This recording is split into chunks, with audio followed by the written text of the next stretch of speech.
Cyber attacks go from noisy to quiet. I'm Tanya Hall, and joining me is Neil Feather, Chief Innovation Officer at SiteLock. Welcome, Neil.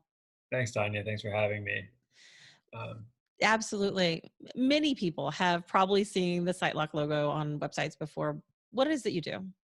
yeah, so we help small businesses and medium-sized businesses secure their online presence. We protect around 16 million websites, and we also have tools that help um, business owners keep their employees safe and help guard them against online threats. SiteLock just released, in fact, an annual security review for 2020. What does it mean that cyber attacks are moving from noisy to quiet? Yeah, I think it's something that we talk about here that the motivations I think for cyber criminals have changed a little bit over time. So where in the past and what you see a lot in portrayed in popular culture is this idea that cyber criminals or hackers are looking for notoriety. They want people to see them. They want to be seen and all that sort of thing. And that was true.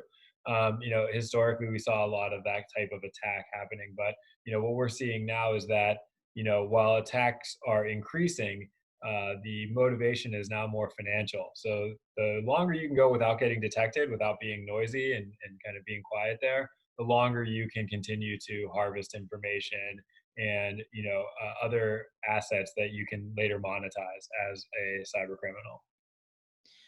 What are the top threats to websites right now?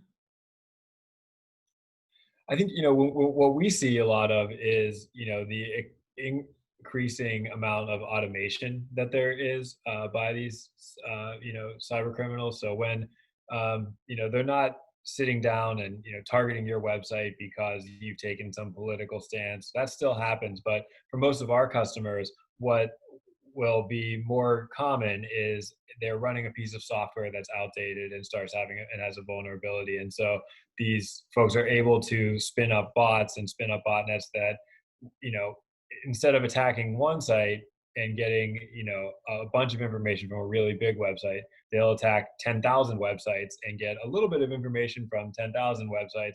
And they're a lot easier to compromise, these smaller websites, because they typically don't have the same amount of defense. They're not as sophisticated, but they may all be running similar software. So it's easy to compromise a bunch at once rather than specifically target any one particular large organization. Explain the backdoor file attack and why that matters today.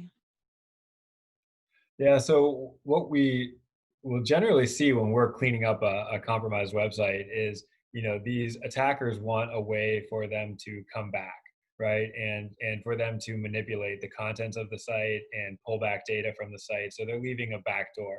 And all a backdoor is really a means for the attacker to control the website remotely. So they leave themselves, a hidden file that they can then access, and it's available for, generally speaking, it's available for anyone to access, but because they know specifically where it is, they go there, it's hidden, they access it, they pull back whatever they need to or modify whatever they need to about the website, and then um, it lets them do that again and again. So maybe the first time they do it, they use it to pull back all of the data out of your database. So now they have all your customer emails and things like that, and they can send them emails that look like they're coming from you. Or they might use it a second time to set up a phishing page. So they send all your emails a note and ask them to log into their Microsoft accounts, and then they can pull that data back from your database. So there's a number of different things they can use it for. And once they have that, it really gives them full control of the website. And that's what the backdoor is used for.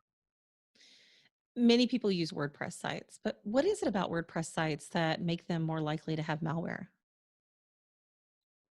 I think there's a few kind of considerations there. So, WordPress as a platform is as secure as any other, CMS that you're going to use. And they really do a good job with security generally. I think because it is so popular, so many people love it because it's easy to use and it's got a really big library of extensions and plugins and themes.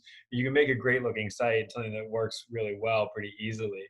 Unfortunately, because it's popular, it also makes it a target and a high value target. So like we talked about, people will use that automation to try to attack websites that are all running similar software. So if you're running an outdated version of WordPress, that has known vulnerabilities, or you installed plugins that now have vulnerabilities, people will utilize the fact that it's so popular, and they can take, they might be able to compromise 10, 50, 100,000 websites at once. And that's kind of the popularity makes it an attractive target. So it's not really that it's any more or less vulnerable than anything else. It's just really, an attractive target because there's so much financial opportunity there. How often is the typical website attacked? Yeah, it's anywhere between 50 and 75 times a day. When we tell people that, it always is kind of alarming, right? Because as a website owner, unless you're really looking at it, you would never think that you're getting attacked, right? Until something changes, right? So a lot of people don't find out until it's too late.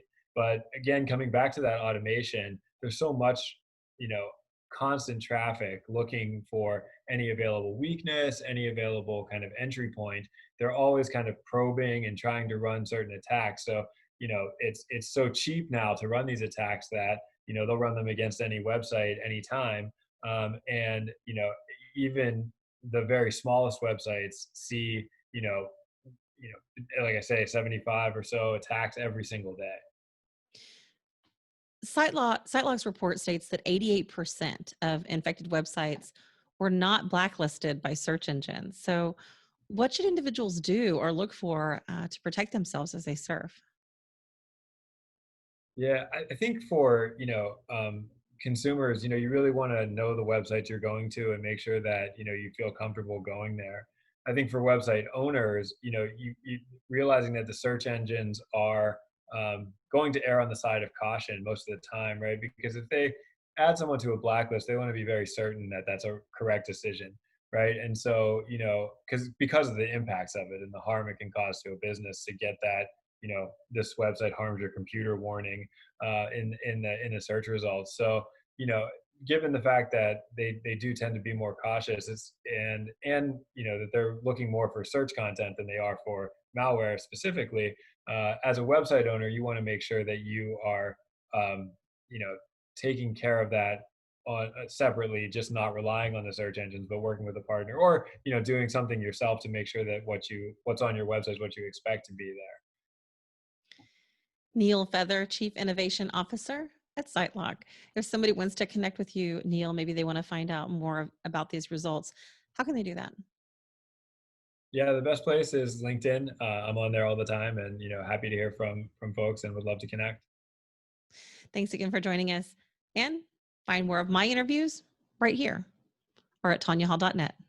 Thanks for watching.